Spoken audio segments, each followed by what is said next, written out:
the Hockey Show, and today we're talking about the Dallas Stars, a team that has failed twice in the Western Conference Finals on their way to get Lord Stanley Cup, and the team wearing victory green has fallen a couple times in a row now and has not looked very good doing it. So, what does this team do going forward after being the best team in the West, the overall one of the best teams in the NHL? They have such great depth and great youth and the greatest general manager, one of the best coaches in Peter DeBoer, one of the best goalies in the NHL, one of the best young guns, one of the most surprising young guns, and one of my favorite players. Like, so much is so positive for this team, and there's really no negative path to go down with the Dallas Stars. I know I put the Dallas sucks in the thumbnail, but I don't think that at all. This team is absolutely set, because before we get to any of this stuff, let me just talk about this team going forward before any of this offseason nonsense. So right now, as this team stands, now of course, the only thing I will say real quick is they need to sign Thomas Harley before any of this offseason stuff kicks in. But Thomas Harley, sign him and do his deal, whatever it takes to keep him on this team. Unless you try to find a better defenseman than him to upgrade, I highly doubt it. The guy's 22 years old, 47 points this year. Keep him on this team no matter what. So, considering and hoping that they keep him on this team, going from this year, right now this team looks super good. With Robo, Hintz, Sagan on the top line, I think that's an awesome line. Super good. Robo and Hintz, a great pairing out there. Fortunately, Joe Pavelski will be leaving that line, as he said today that he thinks that this is it, and that makes me super sad. Being a true San Jose Sharks fan, like most of my life. I still kind of am, but they've kind of broken my heart in the last 5 years, so I really can't I'm a biggest fan of them anymore. But growing up a San Jose Sharks fan, Pavelski is easily one of my top 5 favorite players of all time. Well, he's something like that, but he's definitely in my heart of hockey, and I hate that he's not going to be playing anymore. It won't be the same NHL. But anyways, so Pavelski leaving that line, but then Jamie Benn, Wyatt Johnston, then Stankoven on the second line. Great line there. Marchment, Bork, who I think, knowing the Dallas Stars and just knowing Jim Nill and who they know is good or not, Maverick Bork feels like he's perfectly in line with Johnston and Stankoven and Robo and Harley to be guys that they really grow and develop and put in the NHL. I have faith in this team that they know who to put on their lines and really make them a good team. So Bork making his NHL true debut in the regular season, plus Dadonov, and then the fourth line of Foxes, Steele, Dellandrea. I know Steele and Dellandrea need to be kept on this team, but I think those guys will take small contracts and it'll be good. So, to me, the offense, no matter what, is going to be greatly intact. They're going to be a great team, still one of the best depth and offensive teams in the NHL. No problems there. The problems exist with the defensive side things. So this has been one of the issues with the Stars, right? Where you look at this team and they're a mixed bag. Where you see Heiskanen and Lindell and Harley, that in this year they add Brandon Tanev to the team. Christopher Tanev onto this team. And they look super good, right? The defense was great. They can go out there. They shut down other teams like the Vegas Golden Knights and the Colorado Avalanche and even the Edmonton Oilers to an extent. But it just wasn't good enough for the offense to kick in, which is an interesting dilemma for them. Because the defense and goaltending was not the issue, which it wouldn't be because Jake Ottinger is one of the best in the world. But, so, what do they do from here where the defense that was very good, very shut down, very good at its job, what do they do from here where they seem in a hole here? Because with Christopher Tanev leaving this team, and they are missing that fourth spot on this team. So with that in mind, what is the issues, right? What was the issues with this team to lose the Stanley Cup? What is their prime issue? And really, I have this little thing called hurricane syndrome to diagnose them with. So what that is when you have an amazing team that has some great all-around depth, amazing top guys, great to bottom guys, you've got amazing you got fine good goaltending, good defense, good penalty kill, power play, everything is good, but it's not good enough. Like, you have a gold star, but that's not enough to get you the that platinum cup that everyone's going for, right? And that's kind of what ran into this team's issue, is that they didn't have that finish the job mentality. Look at this last game against the Edmonton Oilers, even game 1 against the Edmonton Oilers. There were so many times where players like Johnston and Sagan and Hintz, like, the whole issue with this team is that, and I don't care who you are or what you claim, if you think I just love the Dallas Stars or not, but they just had the worst shot selection I've ever seen by a team. All the time, they would finally center the puck and they'd shoot it right into his pad. They shoot it, go right in to freaking, to Stuart Skinner's pad, right there. First game, they couldn't shoot anywhere except the chest of Stuart Skinner. And there were so many times where it was like Skinner didn't do anything right. The Stars couldn't finish the job. And that's what Hurricane Syndrome is, where you have so many top guys like Aho and Svechnikov, where it's like you have some players that could get the job done, but they're not finishers. They don't sign the contract and punch their ticket in the next round. They just suck. And that was the issue with this team, is that they had so many chances, but they just couldn't finish the job. Look at how many in that last game, in Game 6. Like, it's not like the Oilers were doing anything very good to shut down the Stars. Stars were like, well, we're just not going to score. And that really shot them in the foot so big. So the big issue, here's the dilemma for a team like this, is you have the amazing offense, you have the depth, you have the top guys in Robo and Hintz and Sagan and Johnson, Stankoff and Ben, Marchman, now Bork and Dadonov, and last year, and then Pavelski a minute ago, Duchesne. You have so many of these guys that are on the ice, and it's like, okay, one of them should score. And it's just like, no. And it's like, what do you do then? So the only thing you could do with that is you bring in another guy to really push this offense over the line, right? Like how the Florida Panthers were a couple years ago when they won the President's Trophy, where it was just like over-the-line offense, just over and over again. They could just score at will, and they could do something like that. But here is where the offensive things and the general management side of things really kick into gear and start causing issues for a team. So, the Dallas Stars right now have $15.9 million. So, let's just say 16. So, they have $16 million to spend. Now, the big guys that they need to keep on this team is Harley. Thomas Harley was number 1 on this team in plus minus, one of the top guys in the NHL. 47 points for a defenseman is very good, especially for a defenseman who's only 22 years old. To me, this guy easily deserves $7 million, if not more than that. If his team holds out, or maybe they want a short-term contract to push it even more, maybe like 2 years for $5 million or something, and then he signs like for $10 million in a couple years.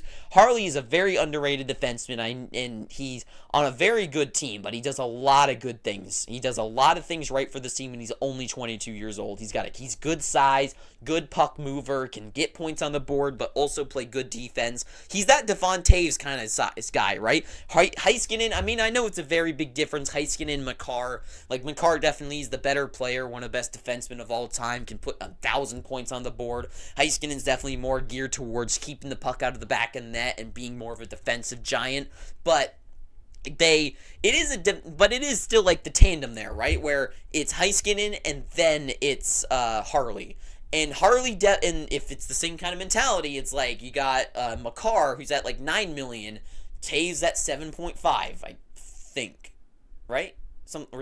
Anyway, it doesn't matter. But you get the idea. It's like this $7 million, kind of $6 to $8 million range feels like that kind of defenseman's worth. So to me, Harley is worth that, and whatever. So you got to sign Harley with that chunk of change, right? And then after that, you've got like Steele. I think you keep him on the team. Dellandrea, Lundqvist, guys who are going to have pretty small deals, $2 million at max for a guy like Dellandrea. But Steele, Lundqvist, I think Dellandrea is in like the 1 to 2 range, and then these two guys like $1 million, if not less than that.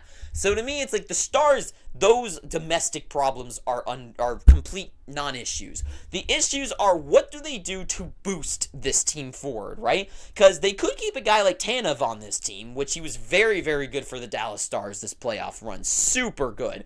And that would really put this like top 4 really into perspective, especially with a guy like Suter at his age, and then a Harley taking that risk on a guy like him. Maybe he isn't the defenseman he was was this season. Maybe this was just his good breakout year and then takes a step back next year. And with Suter, you never know what happens with him. Lindell, I really like Esa Lindell, but he's not really a defenseman that I'm going to rely big time on. So there are some question marks about this team's defense especially. And other than that, you keep Lundqvist on this team, and then the sixth defenseman, is it Bischel, the big guy from the AHL, or Petrovic, who looked good in the playoffs?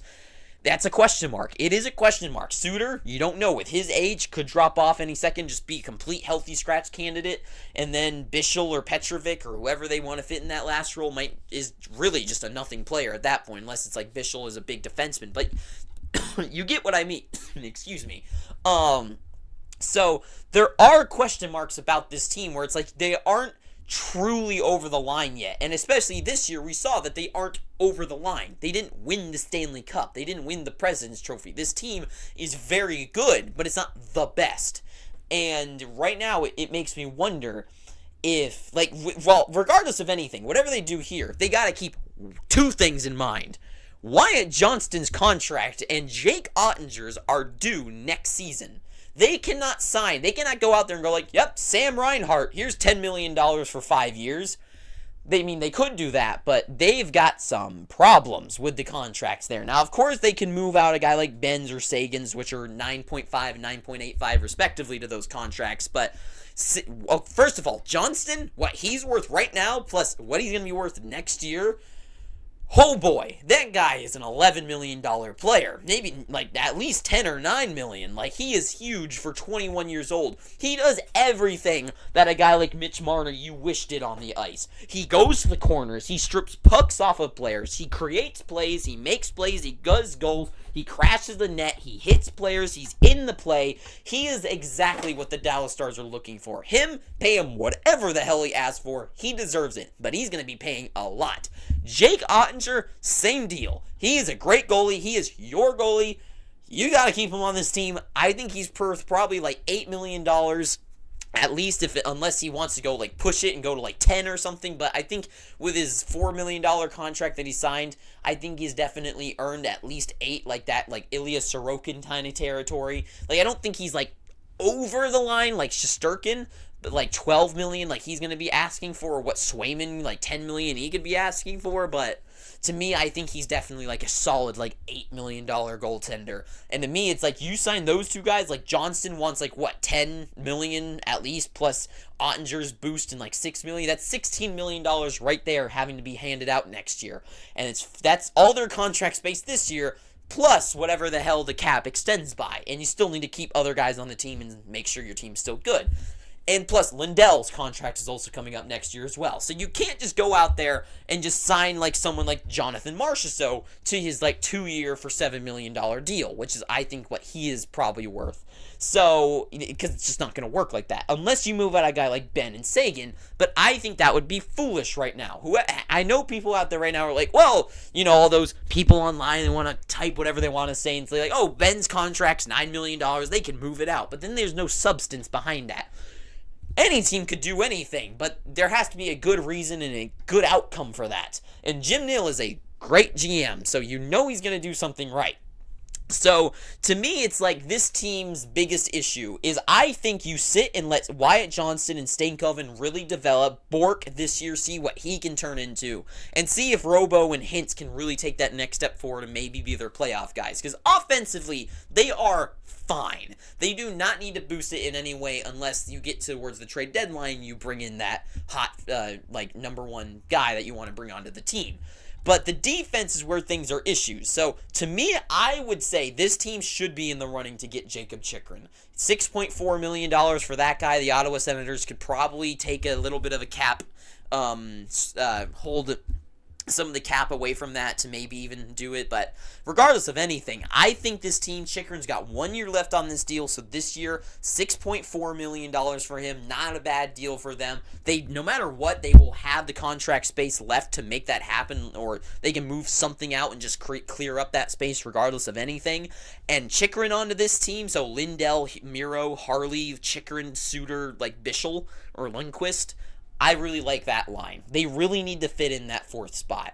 Or, unless there is a surprise 1-year signing that I don't see coming from like a top free agent like Marchessault or Stamkos, which I highly doubt happening, because Marchessault, after what he has done, I think would be perfect for this team. High energy, would look perfect in a Stars jersey. Could you imagine seeing that guy, the redhead, like the ginger Marchessault, going like this and like get excited? Like, I can see his name in that jersey in that arena. But the contract doesn't make sense. He's got the Conn Smythe under his belt. He's got the 42 goals this season, best for a Vegas Golden Knight ever. Contract year, probably the last one of his career, to get like a good solid 3-4 year contract for a big money. Stars can't really fork that over unless they do move someone out. And of course, they can do that. But the issue is, let's say you move out Ben, right? You move out Ben and you make that contract space, and they go for a guy like they go for a guy like Marchessault and give him a contract, right? Sure, but then you just haven't you just switched that top six, and to me it's like, sure, that is a smart play, but at the same time you've signed like a guy who isn't always a 42 goal scorer, who was his 1 year. He's on a brand new team. We don't know how he's going to play on this team, and he's not like he's a very different kind of player than Jamie Benn is, and Jamie Benn was great this playoffs. So that would be kind of a weird switch. So maybe instead you do Seguin, but Seguin was definitely hot this playoffs too, and then you're kind of just hoping that Marchessault kind of fills the same vat of space. So to me, it's like you're just switching out. Like, you're not really upgrading, right? Where in like a Marner situation, you're switching out Marner and trying to get someone new that won't disappear in the playoffs. To me, these guys don't disappear. You're just hoping Marchessault really appears. And I know that might not sound like this, that might sound one of the stupidest things you've ever heard in your life, but to me, you're just not switching the problem. You're just kind of creating a better, I don't even know. And to me, it's like, that would be foolish to me. I think this team, what they need to do is to try to get these lower contract guys, like Ehlers, like Vetrano. Like a Vetrano, $3 million for this year coming up for the goals that he put up with the Ducks. That guy fights hard. I think he would be great in the playoffs. I think he would play like hell on the ice. I don't know why, but Vetrano in a green jersey feels perfect. Plus, like Johnston, like Vetrano, Johnston, Stankoven feels like such a high energy line that would create so many chances. Like, I really like that move, like that, and they can make that happen. I'm sure Jim Neal can make like a first round plus like a second round for Vetrano feels like a perfect trade for the Anaheim Ducks kind of for Vetrano. I know they could probably get something more than that, but I think the Stars could make that happen. To me, like they could keep Duchesne or Tanev, right? I think Duchesne's probably worth like $5 million.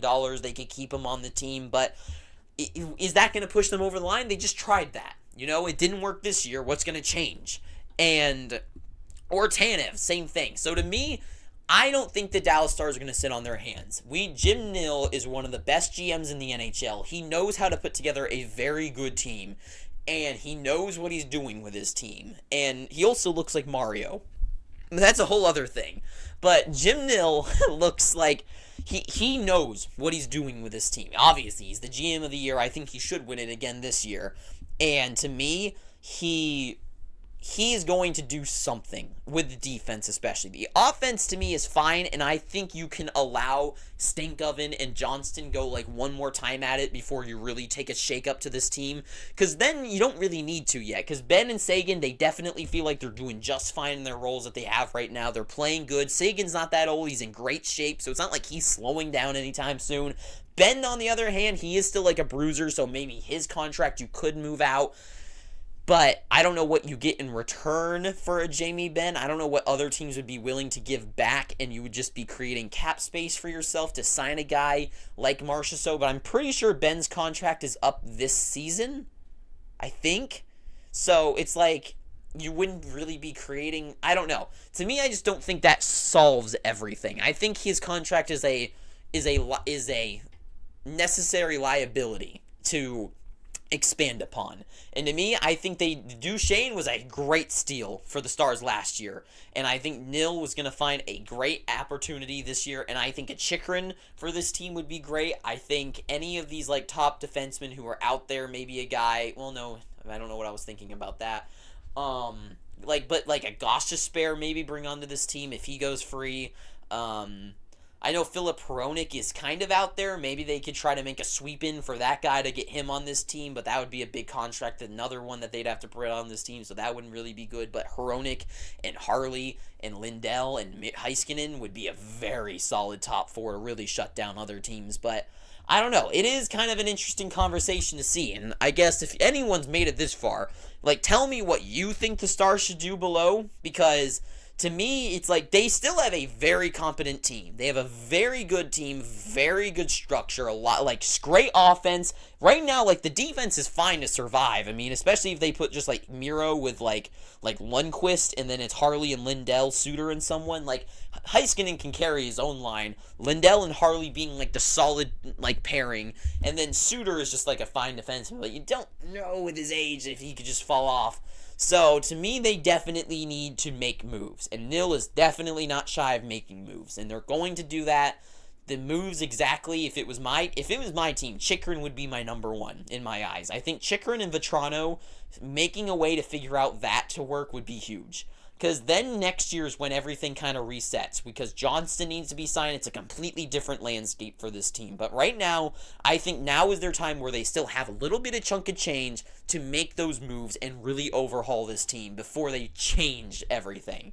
And to me, I think that's what they got to do. And I think this team is definitely still a top Stanley Cup contender, especially in the Central Division. I think they're going to get better. They're going to stay and get better than the Avalanche. I think the Avalanche are going to get worse. I think the Winnipeg Jets are not going to be as good as they were this season. And I don't think anyone in the Central, other than potentially the Utah team, because they said that they're really going to try to be contenders, but I don't really believe in them that much. And, the Predators could get better, but I still think the Stars would beat them in a series. And Chicago is not a Stanley Cup team yet. Blues maybe could get back in the running, but the Stars are definitely still the best team in the Central Division. And they make it to the Western Conference Finals again, then that's where things go south for them again. So I guess we just got to see what happens from here. But that is all I got to say in this long video. So if you've somehow made it this far, please, I am begging you, please subscribe. For as far as you've gotten and as far as you've listened to me, I deserve a subscription. So you just do it. Just go down right down there and just subscribe. Click it. But anyways, thank you for watching this. Too sweet. Have an amazing day and ta-ta for now.